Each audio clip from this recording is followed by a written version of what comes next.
I'm Mark Bedore. Today's Wild West is on the Blackfoot Indian Reservation in northern Montana. We'll take you for a trail ride with DeBoo's Ranch Adventures coming up on today's Wild West. And we'll take the scenic route today. The scenic route Blue sky and then clouds again, huh? is the only route there is here on Montana's Blackfoot Indian Reservation when you saddle up for a ride with Chuck DeBoo, owner of DeBoo's Ranch Adventures.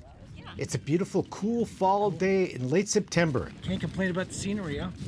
As I join Chuck and guest Vicki Willis for some horseback exploration of DeBoo's 5,000-acre backyard. You ever see griz in the middle of the day? Oh yeah, especially on days like today when it's cooler. See them along the stream quite a bit the last few times. That's where I've seen them, is along the stream. Yeah.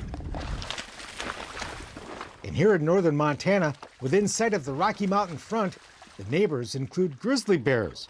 A cow went down to drink water right here, and a grizzly caught her and killed her right there. Full-grown cow? Full-grown cow, like 1,100 pounds. The griz, whose dens are hidden within the hills we're riding, will stay out of sight today, but we do see sign of the animals along the trail. Fresh bear poop. Look at all this. How exciting is that? Chuck's not worried about it, and we're not either. But after more than 30 years in this country, Chuck has learned to give the bears their space and steer clear of their dens. You went to a bear den and the griz was in it? Yeah, What happened? I was a white man for a week. Scared to death. It's the Wild West, and the chance to ride on Blackfeet land adds to the adventurous appeal of just being here. Yeah, it's very exciting. Very exciting, yeah. I love their philosophy of life.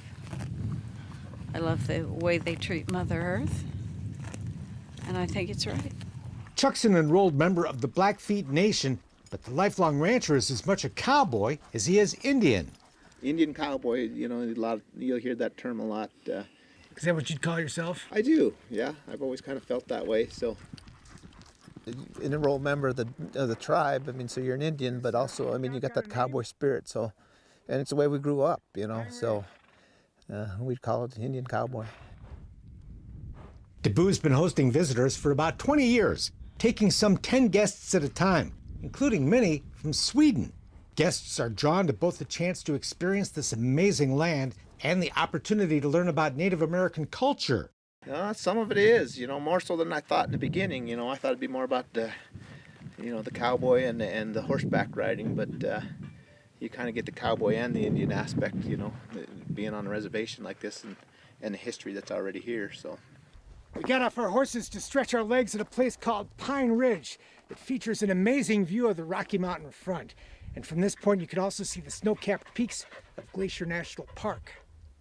Closest one over here is it's called Heart Butte Mountain, and that's pretty sacred to the Blackfeet, and behind it is Feather Woman, and they'll speak of them in the Sweat Lodge.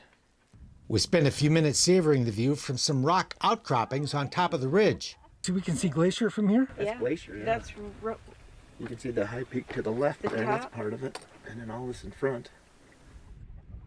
Some friendly horses wander up to say hi, spooked away when Vicky's hat blows off. And the wind has some ominous clouds headed our way. Don't you think that's rain? Sure looks like it. We will get dumped on. Here comes the rain. It's almost snow. Tally-ho. Yep, Go, boys. rain is past. But the storm rolls on by, quickly replaced by sunshine. It does change in a hurry, doesn't it? It does. A memorable day in a historic and beautiful land where the buffalo once roamed and grizzly bears still do.